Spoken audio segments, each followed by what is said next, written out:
गदी बारना मरी पड़ी है, सोनीपत के बाड़े पर है, कॉलेज किस्ती बनाए थे, आज वो खुद ने उड़ाता भी बड़ा मानने लग गया। हमारे बनाए हुए कॉलेज हैं, उसकी बस चला दी तो की बात ये है कि लोग बीच में वोट मांगने जावे हैं, गिने चुने दिना में इतना माल बना लिया, तो न्यू को नहीं बताते माल कुकर बनाया।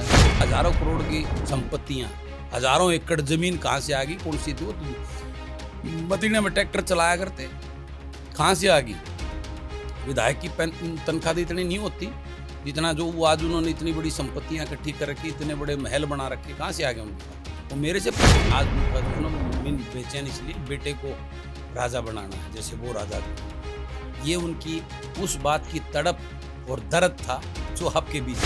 मेरा पैरामीटर नहीं, वो पैरामीटर खराब उचाना के लोगों पे उतरना पड़ेगा। मेरी तरफ से तो पूरा है, लेकिन मैं ऐसा कल को यूँ खराब निकला है बनने के बाद में, तो मैं उलाना नहीं उठूंगा, जनता जो उचाना वालों को कहूँगा तुमने दिया था, मैं तो उसका साथ दिया। जो विश्वासघात इस मड़ाई लाल ने आप लोगों के साथ या इस मैम की उचाना की जनता के साथ किया है, तो उसका मेरे हिसाब से गांव में घुसना भी जो है ना वो होना चाहिए, उसकी जमानत जब्त होनी चाहिए। उस माँ को जिसका जो विधवा खुद भी, और अभी ताज़ा जिसका 25 साल का बेटा भी, उस माँ को वो प्रदेश का मुखिया कहता है मुझे पता है तेरे को किसने सिखा के भेजा है। इससे बड़ा शर्म की बात कोई नहीं हो सकती। खास हरियाणा देखने वाले सारे दर्शकों ने सोनू वाले राम राम।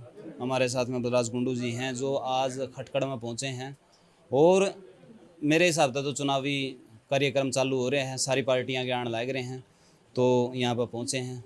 राम राम जी। पहला राम राम सोनू भाई, तबीयत कैसी है? बिल्कुल एकदम बढ़िया एकदम। तो उचाना में पहला ही भविष्यवाणी कोई कर गया था, अब भाई उचाना पे भी निगाहें हैं, कलायत पे भी निगाहें हैं, तो आज वह पुष्टि कर दो कि वाकई में आज टिकट देना आ रहे हो किस देखो भाई पहला भी गया था मैं कोई नहीं, मैं तो एक बात कह रहा हूँ, मैं तो इस उचाना के इस बहादुर लोगों को जगाने आई। ये इमोशनल लोग हैं, भोले लोग हैं। इनको कभी चौधरी छोटराम जी के नाम पर जो हमारे मसीहा थे, कभी चौधरी देवीलाल जी के नाम पर, उनके नाम पर इनको ठगया जाए हमेशा। उस रॉयल्टी को बंद करके अपने किसी बेटा बेटी को ये मुझे दें, मेरे साथ करें, उस विचारधारा के किसी अपने बेटे को जो उस तकलीफ को, दर्द को, उस किसान की, युवा की बेरोजगारी के दर्द को, गरीब के दर्द को समझने वाला हो, ये कहने इनके बीच में आ जाए। कब तक ये राजघरानों की लूट के सामने जो इनकी वोट लेकर इनको इमोशनल ब्लैकमेल करके अपने रजवाड़े भर रहे हैं, हजारों हजारों करोड़ की संपत्तियां इकट्ठी अर्जित कर रहे हैं, इस प्रदेश को लूटने का काम कर रहे हैं। इनके बच्चों के भविष्य के लिए आज वो उनका नशे की तरफ और अपराध की तरफ जा रहा है। उन बच्चों को भविष्य को बचाने के लिए मैं इनको जगाने के लिए आया। 2 दिन पहले कांग्रेस का एक कार्यक्रम में उचाना है, जो आनंद सिंह डांगी है वो आ रहे थे, आपके प्रतिद्वंदी हैं वो, और जब आपका बारे में मैंने सवाल पुट कराया तो वो कह रहे हैं कि जमानत भी नहीं बचा पाएंगे अगली बार। कोई नहीं, बेचारे को कह के तो मैंने अपना हल्का कर लेना चाहिए ना, वो ये बात कहें। बाकी ये बात तो महम की जनता से पूछो, महम के लोगों से पूछो।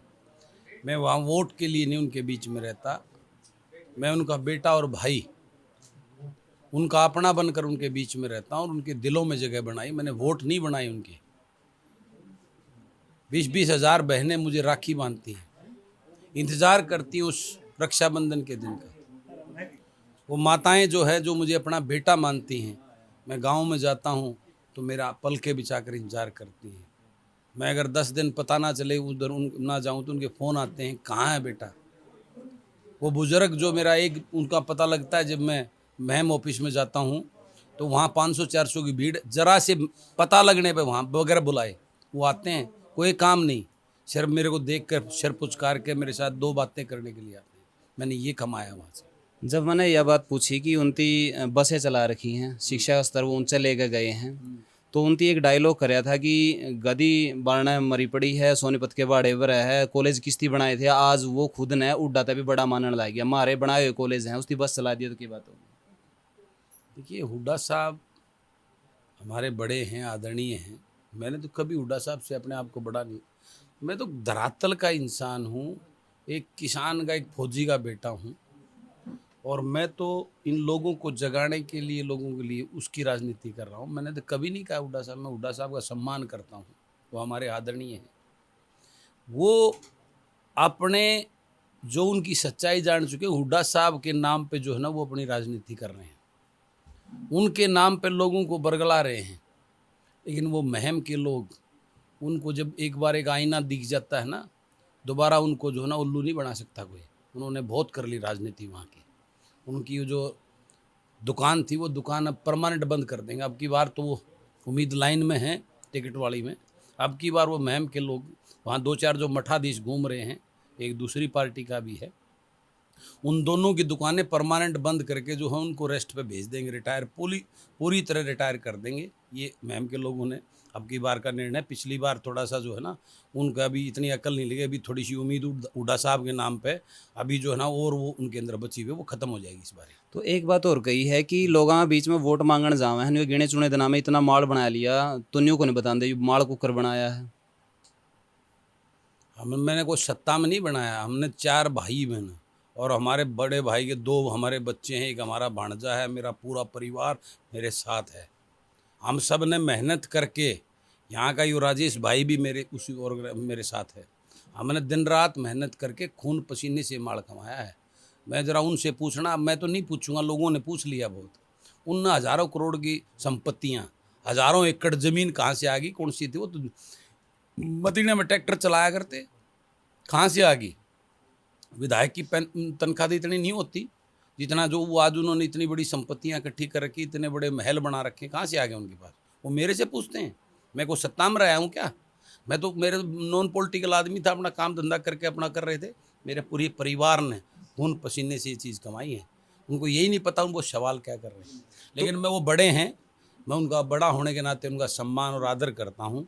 और ये उनकी अंदर की जो है वो है फ्रस्ट्रेशन है जो उनका राजनीतिक में, क्योंकि ये हमारे लोकतंत्र में ये पीढ़ी दर पीढ़ी जो है ना ये छोड़ते नहीं, अपनी पुनति अपनी विरासत समझने लग जाते हैं।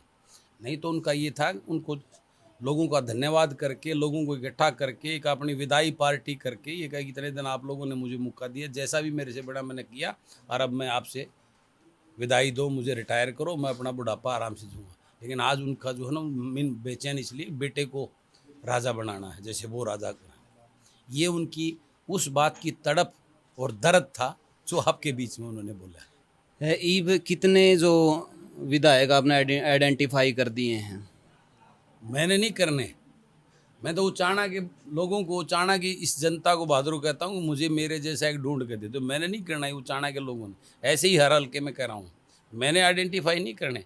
आइडेंटिफाई उन लोगों ने करना है कि ऐसा कौन सा उनका बेटा या बेटी पढ़ा लिखा, ऊर्जावान और ऑनेस्ट और दबंग है, जो उनका हितैषी बनकर, उनका वकील बनकर, मेरे कंधे से कंधा मिलाकर इस प्रदेश को बचाने की लड़ाई लड़ सके। मैं तो उनसे मांगने आया हूँ। तो उचाना मन खटखड़ आपका पैरामीटर पर खरा उतरा है, जनता की पैरामीटर पर खरा उतरा है? आप बताओ। मेरा पैरामीटर नहीं, वो पैरामीटर खरा उचाना के लोगों के पे उतरना पड़ेगा। मेरी तरफ से तो पूरा है, लेकिन मैं ऐसा कल कोई वो खराब निकले आया बनने के बाद में, तो मैं उलाना नहीं उठूँगा। जनता जो उचाना वालों को कहूँगा तुमने दिया था, मैं तो उसका साथ दिया है। मैं तो इसका जो है इसके साथ में, क्योंकि इसकी लड़ाई मान ले इसको ही आप देते हो या और किसी को देते हो यहाँ, क्योंकि दबंग और पैसे वाले राजघरानों से है, मैं उस पैसे की वजह से जो ना उसको कमज़ोर नहीं पड़ने दूंगा। मैं तो ये घोषणा करता हूँ। तो आज का धन, क्योंकि उसमें कमजोरी यहाँ महसूस होगी, भाई उनके सामने ये कैसे टेकेगा, वो कमजोरी को मैं पूरा करूँगा। तो मैं तो इसलिए आपके बीच में आया हूँ कि वो फैसला यहाँ के लोगों को करना है, बाकी कमजोरी को मैं पूरी करूँगा, ये बताने के लिए आप लोगों के बीच में आया। तो आपकी नज़र में जो जेजेपी पहला 48,000 तक जीत कर गई थी, ये दुष्यंत चौटाला जीत कर गया, तो आज आपकी नज़र में कितना पे खड़ा है वो? मेरे हिसाब से जो कर्म और जो इस, वैसे तो प्रदेश के साथ ही, लेकिन उचाना के साथ तो पर्टिकुलर किया है, जो विश्वासघात इस मड़ाई लाल ने आप लोगों के साथ या इस महम के उचाना की जनता के साथ किया है, तो उसका मेरे हिसाब से गांव में घुसना भी जो है ना वो होना चाहिए, उसकी जमानत जब्त होनी चाहिए, ताकि उसके आने वाली पुश्तें किसी प्रकार से फिर आगे भविष्य में लोगों के साथ इस प्रकार का विश्वासघात और खिलवाड़ ना करके इस प्रदेश को लूटे ना। इस प्रदेश के उस युवा ने जो उम्मीद के साथ उनके जयकारे लगा रहा था, मुझे नौकरी दिलवाएंगे, वो बुजुर्ग जिसने उस आस के साथ में उनको आशीर्वाद देकर वोट दी थी कि मेरी 5100 पेंशन कराएंगे, वो कभी जो ना उसके आंसू नहीं। तो उन सब को देखते हुए उचाना को तो स्पेशली उनको जो है ना वो इनाम देना चाहिए, ताकि वह ताउम्र वो नहीं, दूसरे राजनीतिक लोग भी उससे जो ना शिक्षा लें और उस बात का ऐसा कभी काम ना करें। मुख्यमंत्री जी जनसंवाद यात्रा कर रहे हैं, सिरसा की तस्वीर सामने आई थी जिसमें मुंह दबोच दबोच कहने हैं उनकी जो सिक्योरिटी वाले हैं उनकी लेकर जाए थे, और एक जो बुजुर्ग महिला थी वो कह रही थी कि मेरा जो बेटा है नशा की हालात में मर गया और आप नशा तस्करा न पकड़ो, जबकि पकड़े जावे हैं जो नशा कर रहे हैं, जो इस लत में फंस गए हैं। तो जनसंवाद यात्रा में फिर कुछ जन के साथ में तो कोई संवाद होने नहीं लग रहा है। ये जन संवाद नहीं है। जन संवाद तो जो अच्छी सोच कर पब्लिक का भला करने वाला को नेतृत्व नेता होगा वो तो पहले दिन से ही जन संवाद में रहता है। 9 साल के बाद चुनाव जब नज़दीक है, जब जन संवाद की जरूरत नहीं है।